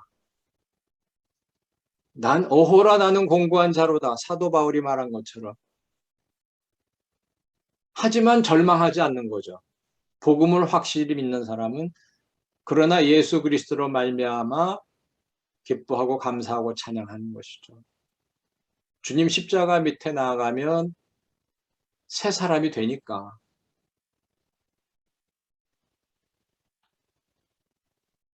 그래서 이 고통이 안 좋은 것이지만 그냥 무조건 피하기만 하고 남 탓만 하면 그게 사라지고 좋은 게 아니라 그 고통을 통해서 하나님의 뜻을 깨닫는 것이죠. 또 이 고통이 우리에게 주는 유익은 영원한 삶에 대한 소망을 갖게 합니다. 정말 그 부자처럼 내가 이렇게 쌓을 것이 없도록 그러니까 창고를 더 짓고 내 영혼아 걱정하지 말고 너는 평안히 쉴지어다. 그러나 하나님께서는 어리석은 자여 오늘 밤에 내 영혼을 도로 찾으리니 그 많은 재물이 누구 것이 되겠느냐. 고통이 없고 너무나 부유하고 너무 평안하면 하나님 잊어버리고 나는 천년만년 영원히 살 것처럼 착각한다는 거죠. 근데 가끔은 이 고난을 통해서 아, 역시 이 세상은 믿을 게 못돼. 역시 우리는 영원한 세계, 하나님 나라, 그걸 붙들고 살아야 돼. 그리고 지금 나는 힘들지만 그 소망으로 나는 이걸 이기고 살 수 있어. 그걸 깨닫게 해준다는 거예요. 고난이. 또한 이 고난을 통해서 우리는 다른 사람을 이해하고 다른 사람을 이해해 줄 수 있습니다. 고린도후서 1장 4절에 보면 하나님께서는 우리를 환난 중에 위로하시고 또한 그 우리가 받은 위로를 가지고 다른 환난 중에 있는 사람들을 위로하게 하시는 분이다라고 말하고 있어요. 그러니까 내담자와 같은 고통을 겪어본 사람은 그냥 과부심정 과부가 한다고 서로 공감대가 이루어지고 내담자에게 위로가 될 수 있어요. 근데 그거는 한계가 있어요. 그냥 그러고 마는 거예요. 진정한 위로와 그 사람의 변화는요. 내가 하나님의 위로가 필요한데 그 하나님의 위로는 상담자가 받아본 적이 없으면 전해줄 수가 없어요. 그렇지 않겠어요? 내가 못 받아봤는데 뭘 어떻게 전해요? 그러므로 내가 환난 중에 하나님께 위로받은 경험이 있어야 돼요, 상담자가. 그러면 그 경험을 통해서 내담자에게도 그걸 소개하고 내담자도 역시 그 환난 중에서 내가 받았던 하나님의 위로를 그 위로를 받을 수 있게 도와주는 거죠. 그래서 이 고통이 좋은 건 아니고 나 고통받게 해달라고 구할 것도 아닌데 잘못 구했다간 정말 혼납니다. 힘듭니다. 근데 하나님 허락하신 고통이 내게 왔을 때는 너무 원망하지 말고 이 고통에 하나님의 뜻이 무엇이 있을까 생각해 보는 것이 훨씬 현명하다는 것이죠. 그래서 이런 것들을 깨달으면 그 다음은 당연히 그것에 합당한 기도와 신앙의 삶을 행동을 해야 되는 것이죠. 네, 그 다음에 일곱째 원리는 사람의 진정한 변화는 성령님의 역사로 이루어진다라는 것입니다. 이것은 성령 상담은 하나님 말씀과 성령의 역사를 통하여 전인격적인 변화를 이루는 것이기 때문에 어떤 말이나 어떤 기술이나 어떤 기법이나 그런 걸로 고치는 게 아니라는 거예요. 어떤 방법을 사용하는 게 나쁘다는 것이 아니라 그것도 방법에도 좋은 게 있고 나쁜 것이 있죠. 잘 선택해야 되고 성경적인 최소한 성경에 위배되지 않는 방법을 써야 되고요. 그러나 그런 방법만으로 충분치 않고 결국에는 성령님의 직접적인 역사가 필요합니다. 그래서 성령 상담자는 성령님의 역사를 기대하면서 상담하는 거예요. 근데 그 역사가 언제 어떻게 일어나는지 우리는 몰라요. 성령으로 난 사람은 바람이 부는 것처럼 어디로 와서 어디로 가지 모른다고 주님이 말씀하신 것처럼 그 사역의 성격이 그렇기 때문에 상담하는 중인지 상담한 후에 이 사람의 개인의 삶 속에 나타날는지 그 아무것도 몰라요. 또는 대화를 나눈 중에 성경 말씀 나누는 때든지 우리는 모르지만 분명히 성령님의 역사는 있어요. 있고 그것이 나타나고 그것이 결과로 우리 눈에 보입니다. 이거는 성역 상담을 해보면 다 체험하는 거예요. 제대로 하면. 그리고 우리가 은혜 받는 통로, 성경적 상담이 왜 필요한 것인가 하면 종교 개혁자들이 은혜 받는 방법, 은혜 받는 통로에 대해서 세 가지를 말씀했거든요. 첫째 성경, 둘째 기도, 셋째 성례거든요. 그럼 성례를 할 수는 없죠, 상담 시간에. 근데 말씀과 기도는 나누는 것이에요, 상담 시간에. 근데 이것을 실제 나누고 이걸 강조하는 상담학은 성경적 상담밖에 없어요. 다른 상담학에서는 하지 않습니다. 기독교 상담도 제가 알기로는 대부분 없어요. 하지 않고 심지어는 어떤 기독교 상담자들은 이렇게 말합니다. 기도를 하긴 하는데 상담 시간에는 하지 않고 혼자, 상담자가 혼자 내담자를 위해서 기도한다. 상담 시간에는 왜 같이 기도하면 안 되느냐? 아니, 예수 믿는 성도가 서로 만났는데 상담자와 내담자로 만났을 뿐인데 함께 기도하는 게 안 되는 그런 교회 일이 있나? 기독교 사역 중에 만난 사람들이, 구성원이 함께 기도하면 안 되는 그런 일이 단 한 가지라도 있는가? 근데 상담은 그렇게 하면 안 된다는 거예요. 그래서 왜 그러냐? 그랬더니 그렇게 배웠대요. 목회 상담학에서 그렇게 배웠고, 목회 상담학 책에 그렇게 써 있고, 그래서 목회 상담학이란 이름에 속으면 안 됩니다. 기억하실지 모르지만 그 소론에서 초기에 목회 상담학을 도입했던 그 자유주의 교회의 목사님들은 목회 상담학이라는 이름으로 했지만 프로이드의 심리학을 적용했고 인간이 죄인이라는 것도 믿지 않았고 예수님의 십자가의 대속도 믿지 않았어요. 그러니까 이름을 그렇게 붙여놓고 기독교의 복음 진리와 상관없는 걸 가르치고 그렇게 상담한 사람들이 많았거든요. 그러니까 물론 그 책이 어떤 책인지 저는 모릅니다만은 그러면 그 책에서 가르치는 이유는 뭔가? 왜 내담자와 기도하지 말라느냐? 내담자는 마음이 여린 상태이기 때문에 함께 기도하면 상처받을 수 있다는 거예요. 그렇다면 그 소그룹 기도 이런 것도 하지 말아야죠. 상처받은 사람이 왜 상담실에만 있어요? 마음 여린 사람은 교회 안에 꽉 찼어요. 장로님도 예배 시간에 다 듣는 데서 기도하면 안 되죠. 그 기도에 상처받으면 어떡해. 어떠한 기도도 상처받을 기도를 하면 안 되죠. 그거는 상담 시간뿐이 아닙니다. 모든 기도는 함께 기도하는 사람이 상처받게 기도하면 안 되죠. 하지만 그게 무서워서 기도를 아예 안 해버린다면 어떻게 교회가 존속하겠습니까? 어떻게 그 성도들이 신앙을 유지하겠습니까? 어떻게 내담자가 치유를 받겠습니까? 어떻게 성령님의 역사를 기대하겠습니까? 그것은 상담 시간에 상담자가 기도할 때 기도를 똑바로 은혜스럽게 바로 하고 내담자에게 상처를 안 주도록 노력해야 하는 것이지 상처 줄까봐 기도를 하면 안 된다? 이건 도대체 어디에서 온 어느 신학교에서 그렇게 가르치는지. 그래서 기도를 바로 해야 되는 거 맞습니다.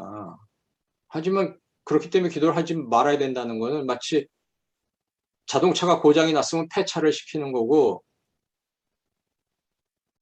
뭐 손가락이 아프면 팔을 잘라버리라는 것과 같은 거죠. 기도를 함부로 하지 말고 내담자 들으라고 하지 말고 기도는 언제나 하나님께 드리는 말씀이죠. 사람 들으라고 기도하면 안 됩니다. 장로님들도 대예배 기도할 때 성도들에게 연설하는 것처럼 기도하면 안 되겠죠. 마찬가지죠. 1000명이 모여있건 한 사람 앉아있건 기도는 똑같아요. 하나님께 드리는 거고 그러니까 함께 기도하는 사람을 대변해서 기도하는 거예요. 그 사람들과 마음을 함께하는 그들의 마음을 헤아려서 기도하는 거지만 나를 드러내기 위해서 하는 거 아니고 그 사람을 야단치기 위해서 기도하는 거 아니고 그 사람 마음에서 정말 하나님께 그 사람도 하나님께 호소하고 싶은 우리가 공통적으로 갈급하고 애통하는 것을 대변하는 거예요. 그러니까 내담자의 아픔을 상담자가 이해하고 그걸 위해서 기도하는 거예요. 하나님께 대한 사랑과 찬양을 고백하는 거예요. 그런 기도는 한마디를 했던 한 시간을 했던 어디에서 했건 상관없어요. 하나님이 기뻐 받으시고 함께 기도하는 내담자가 은혜 받지. 저는요 항상 기도해요. 근데 단 한 번도 기도 싫으니까 하지 말아주세요. 그런 말 들어본 적 없고요. 어떤 때는 시작할 때, 뭐 끝날 때는 대부분 합니다만 시작할 때는 그냥 대화하다 보면 뭐 또 새삼스럽게 기도합시다. 뭐 이렇게 격식 찾는 것 같아서 그냥 대화를 할 때도 있어요. 많이. 근데 어떤 내담자는요 이래요. 오늘은 기도 안 해요. 기도하고 싶어 하는 내담자도 많아요. 그리고 더욱 놀라운 것은요, 이 내담자가 믿음이 있고, 뭐 직분자도 많이 오고, 그러니까요, 또 상담이 어느 정도 진행돼서 소통도 서로 잘 돼 있고, 공감대가 있고 이럴 때는요, 내담자에게 가끔 기도를 시킵니다. 근데 이 내담자 기도한 것 때문에 제가 은혜 받고 어떤 때는 깜짝깜짝 놀랄 때가 있어요. 정말 그걸 녹음해 놓지 않고 기록해 놓지 못한 게 한이 될 정도로. 그렇다고 상담 시간에 매번 부흥회를 하시면 안 돼요. 상담 시간은 역시 상담을 하는 시간이지. 예. 뭐 기도 제목 놓고 기도하거나 부흥회는 다른 때 하고 상담 시간엔 상담을 하는 건데 이제 기도를 그러니까 간단히 그러나 진지하게 해야 되는 거죠. 진심으로. 근데 그 짧은 기도라고 하나님 안 들어주시나요? 짧아도 성도들이 마음을 합하여 진심으로 기도하면 다 들어주셔요.